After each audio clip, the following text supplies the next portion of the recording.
નમસ્કાર સરકારી કર્મચારીઓ અને પેન્શનર્સ મિત્રો, સ્વાગત છે તમારું આપણી આ યુટ્યુબ ચેનલમાં જેનું નામ છે ગુજરાતી જીકેની જમાવટ। તો આપ સૌ કર્મચારી મિત્રો, પેન્શનર્સ મિત્રો માટે 8મું પગાર પંચ વિધિવત રીતે 1 જાન્યુઆરી 2026થી લાગુ થઈ ગયું છે। ત્યારે 8મા પગાર પંચને લઈ અને સરકાર દ્વારા મહત્વની જાહેરાત કરાઈ છે। સરકાર દ્વારા સ્પષ્ટતા કરાઈ છે કે 8મા પગાર પંચમાં જે 7મા પગાર પંચનો હાલનો બેઝિક પગાર છે તેમાં જે કહી શકાય ડી અને ડીઆર એટલે કે મોંઘવારી ભથ્થું અને મોંઘવારી રાહતને સમાયોજિત એટલે કે મર્જ કરી દેવામાં આવશે, જેનાથી અલગ અલગ લેવલો એટલે કે લેવલ 1 થી 15ના કર્મચારીઓને ઘણો ખરો ફાયદો મળશે। તો આજના વિડીયોમાં આપણે વિગતવાર ચર્ચા કરીશું કર્મચારી મિત્રો કે આપ સૌના બેઝિક પગારમાં જ્યારે ડી અથવા ડીઆરને મર્જ કરી દેવામાં આવશે ત્યારે આપ સૌ કર્મચારીઓને અલગ અલગ લેવલ પ્રમાણે કેટલો ફાયદો થશે પગારમાં અને કેટલો પગાર વધારો મળશે આપ સૌને તેને લઈ અને કેન્દ્ર સરકારે શું જાહેરાત કરી છે તેના વિશે આજના વિડીયોમાં આપણે વિગતવાર ચર્ચા કરીશું। તો વિડીયોના અંત સુધી આ બન્યા રહો અને જો ચેનલમાં તમે નવા સબસ્ક્રાઈબર હોય તો કર્મચારી મિત્રો અમારી ચેનલને સબસ્ક્રાઈબ કરી લેશો, જેથી કરીને અમારી ચેનલ પર મૂકવામાં આવતા આવા બેઝિક પગાર વધારાના 8મા પગાર પંચના વગેરેના વિડીયોઝ તમને સરળતાથી ચેનલ પરથી ઉપલબ્ધ થઈ જાય। તો 8મા પગાર પંચના બેઝિક કહી શકાય કે ડીએને મર્જ કરવામાં આવશે કે નહીં અને આવું થશે તો કર્મચારીઓને કેટલો ફાયદો થશે। તો ગત રોજ 20 ઓગસ્ટ 2025ના રોજ જે શિયાળુનું સત્ર સંસદમાં પૂરું થયું તેના સત્ર દરમિયાન સરકારે સ્પષ્ટપણે ઇનકાર કર્યો હતો કે મોંઘવારી ભથ્થાના 50%ને મૂળ પગારમાં ભેળવવામાં આવશે, આવી કોઈ દરખાસ્ત નથી। પરંતુ નવા પગાર પંચ હેઠળ મોંઘવારી ભથ્થું શૂન્ય કેવી રીતે થશે? શું તે બિલકુલ શૂન્ય હશે? તો 8મું પગાર પંચ 1 જાન્યુઆરી 2026થી તેનું મીટર અને કાઉન્ટડાઉન શરૂ થઈ ગયું છે, પરંતુ હજુ સુધી પગાર વધારો જાહેર થયો નથી અને હમણાં વધશે પણ નહીં, પરંતુ જ્યારે પણ વધશે ત્યારે કર્મચારીઓને 1 જાન્યુઆરી 2026થી એરિયસ સહિત 8મા પગાર પંચનું જે છે તે પગાર અલગ અલગ લેવલવાળા કર્મચારી અને પેન્શનર્સને મળશે।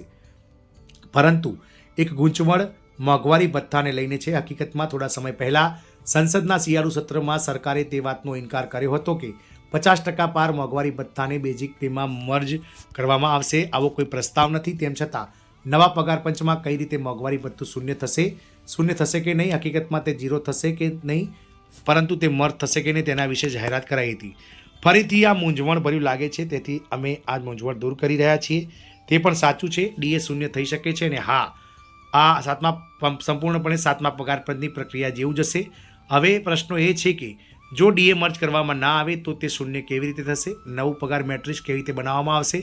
મૂળભૂત પગાર વધારો કેવી રીતે લાગુ કરવામાં આવશે અને કર્મચારીઓ પર તેની શું અસર પડશે?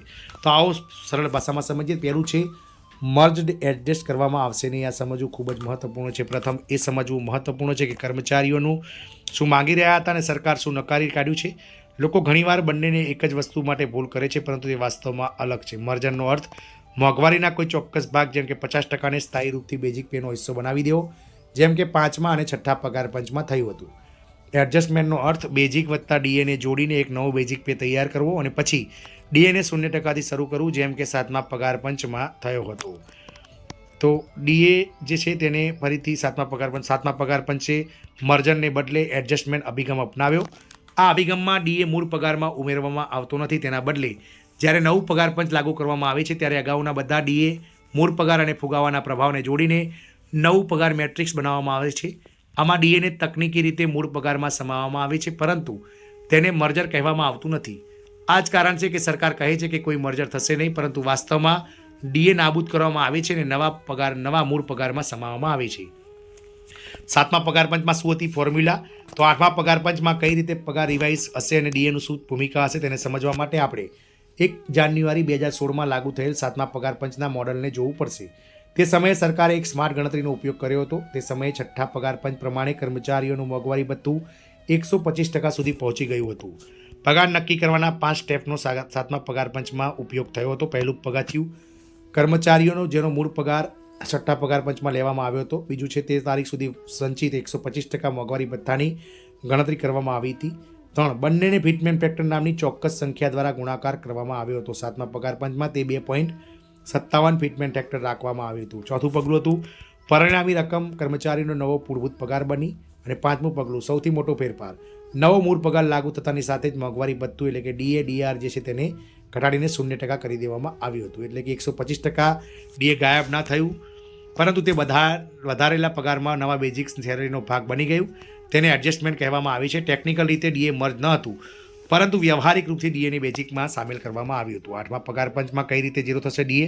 હવે 8મા પગાર પંચના મોટા સવાલની વાત કરીએ તો ભવિષ્યમાં શું થશે? અત્યારે ભલે સરકારે 50% ડીએ મર્જ કરવાની ના પાડી, પરંતુ જ્યારે 8મું પગાર પંચ આવશે ત્યારે સંભાવના છે કે 7મા પગાર પંચના મોડલ જે એડજસ્ટમેન્ટ છે તેને ફોલો કરશે. પરંતુ સરકારનું પગાર પંચ તેના પર કામ કરી રહ્યું છે. ભલામણો આવવામાં સમય લાગશે, પરંતુ તે નક્કી છે કે ફોર્મ્યુલા 7મા પગાર પંચ જેવી હોઈ શકે છે, કેટલાક ફેરફારો સાથે.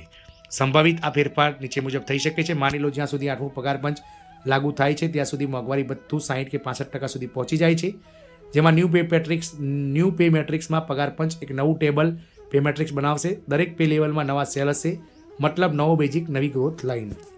બીજું છે કેટલું ફિટમેન્ટ ફેક્ટર? તો એક નવું ફિટમેન્ટ ફેક્ટર નક્કી કરશે. કર્મચારી યુનિયન 3.68ની માંગ કરી રહ્યા છે, જ્યારે સરકાર તેને 1.92થી લઈ અને 2.08ની આસપાસ રાખી શકે છે. સરકાર તે પસંદ કરશે જે નાણાકીય હિસાબમાં ફિટ બેસે. ઝીરો ક્યારે થશે? જે દિવસે નવો પગાર લાગુ થશે તે દિવસે જૂના બેઝિક અને તે સમયના 60થી 65% ડીએને નવા ફિટમેન્ટ ફેક્ટરની સાથે સામેલ કરી લેવામાં આવશે. વાત કરી દઈએ તો ચોથો ફાયદો, તો તમારા બેઝિક પગારમાં એક મોટો વધારો જોવા મળશે અને ડીએનું મીટર ફરીથી 0%થી શરૂ થશે. બેઝિક વધશે એટલે કે એચઆરએ, ટીએ, એનપીએ, એલાઉન્સીસ બધું જ વધશે. પીએફ અને ગ્રેજ્યુટીની ગણતરી બદલાશે. નવી પોલિસી અનુસાર ઇન્ડેક્શન પહેલાંથી સારું છે, તેથી ડીએ દર 6 મહિને રિવાઇઝ થશે. ટેકનિકલી ડીએનું મર્જર હવે ભૂતકાળની વાત છે. 8મું પગાર પંચ 7મા પગાર પંચ દ્વારા બતાવેલા પગાર પુનર્ગઠનના નવા માર્ગને અનુસરશે, તેથી કેન્દ્રીય કર્મચારીઓને નિરાશ થવાની જરૂર નથી. ભલે આજે તમારા પગારમાં 50% ડીએ મર્જ ન થઈ રહ્યું હોય, જે દિવસે નવું પગાર પંચ લાગુ થશે તે દિવસે સમગ્ર ડીએને તમારા મૂળ પગારનો ભાગ બની જશે અને મોંઘવારી ભથ્થું ફરીથી શૂન્ય થઈ જશે. ફરક માત્ર એટલો છે કે આ પ્રક્રિયા હવે હપ્તામાં નહીં પરંતુ એક વખતના સમાધાનમાં કરવામાં આવે છે. ઝીરો ક્યારે થશે? જે દિવસે નવો પગાર લાગુ થશે તે દિવસે જૂના બેઝિક અને તે સમયના 60થી 50%ને કહી શકાય કે એક સાથે આવરી લેવામાં આવશે. તો આ જે કર્મચારીઓ માટે ડીએ ફોર્મ્યુલા છે તેને લઈ અને સરકાર દ્વારા સ્પષ્ટતા કરાઈ છે. જય હિન્દ, અસ્તુ.